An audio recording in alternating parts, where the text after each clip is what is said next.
because of your actions in it. When you say you are, but then in fact you are not. You want to make sure that you're real. He said you're going to endure. Now, to endure means that you fortified. You fortified. You got to get up early in the morning. It's going to take everything. It's going to take down to even you losing your leg and everything else to get me out of this. You'll lose your mind before I come out of this.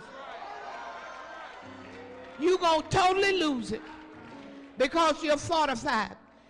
Fortified means the ability to last. Ability to last. To continue regardless of what you're faced with. And it also has reference to be able to remain no matter what it is that you're going through. Now, here's what we got to learn. That if you're going to be real, you got to learn indeed that we must count up the cost of having come into this kingdom.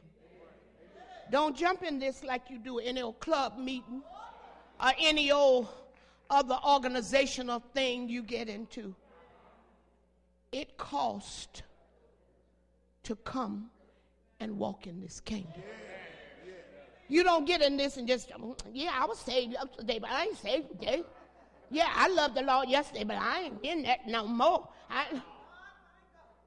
It's going to cost you. And the first thing it's going to cost you, it's going to cost you and your way.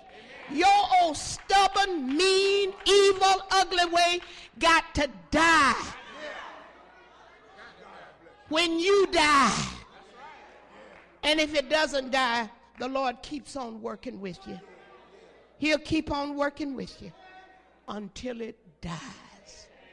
Because you got to die to yourself so that you can take up the cross and follow Jesus. We're in a new day now, and we're in a new gospel being preached. Nobody talks about a cross anymore. Nobody talks about walking in the way of God. They want to make everything in sin, want to make it be some dysfunctionality that you're dealing with. And everything that's contrary to the way of God, trying to make you think that all you got to do is patronize it, and all you got to do is go on and do it, and you're going to be all right, because God is going to certainly overlook it.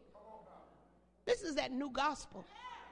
This is new gospel. You remember when Israel was coming out, and God told him, said, now what I want you to do, I want you to take the Ark of the Covenant. And I want the priest to make sure they put it on their shoulder and carry it. I want you to carry my presence from one place to the other. And I want the holy men, the priesthood, to be the ones that's going to carry my presence. Because he didn't want no anything and no anybody trying to handle and carry his presence. But the people, just like we do in this day, they rose up and got smart.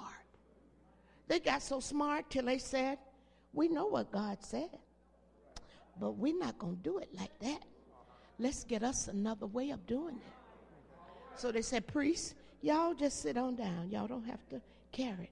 Said we learn how to make wheels. They got them big old wagon wheels, and they said, let the ox pull it. Because this thing is a bit much when we got to walk, we got to be in time, got to walk step by step as we honoring God, as we carry this ark.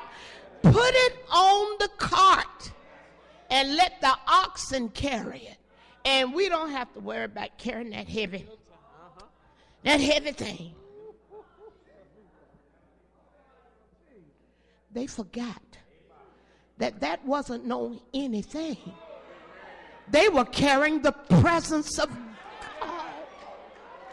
And you don't carry the presence of God no any kind of way. You don't do it the way you want to.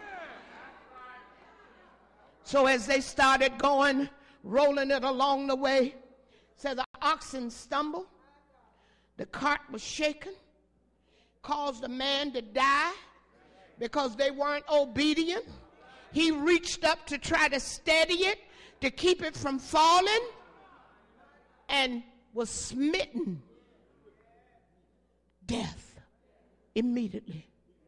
You may say, well, that wasn't fair. Oh, you done missed the point. Obedience is better than sacrifice. It's better for you to do what I tell you than any other thing that somebody else can come up with. God said, I placed you here in this ministry.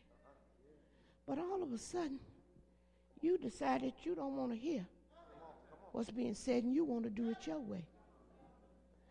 When you jump up and do what you want to do, you're saying, God, I know what you said, but you didn't know what you were talking about concerning me.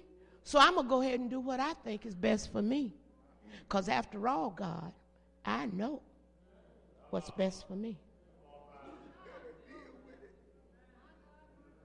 See, we have gotten, this is the age we're living in.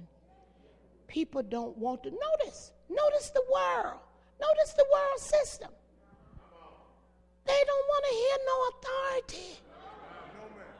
Nothing about, we don't even want to have authority in our homes anymore. We don't even want to be in a position as parents to tell our children, don't do that, Bobby. Johnny, don't do that. Don't do that. John, they want to do what they want to do. And then we tell them as parents, no, nobody don't have no business telling you what to do. If they even older than you and know better, you tell them I said stay out our business. See, this is the time that we're living in, and that same spirit has crept into the church, wait a minute, on the new cart by those that have never been born again. Ain't never been born again. So the contamination has come into the church. And the people of God no longer want to hear because they have lost the sanctity of who their God is and what he's about. And they don't call his word final. Final. Somebody else got to say. Or, I'm smart now. I've been to school. I done learned a few things. Got me a better job. I can do things better. So even though you may say it, I know what I'm going to do. But when they rolled in God's presence on that new cart, the thing displeased God. And he had to go back and let them know, y'all better get this thing together. I said for the priest to carry my presence. That's who. I didn't tell you to come up with you a way by which it's going to be carried. That's what people do now. The other day, they had to call themselves having a gospel award. They go out and get anybody out in the world, don't have to be almost saved, don't even have to know, never heard the word.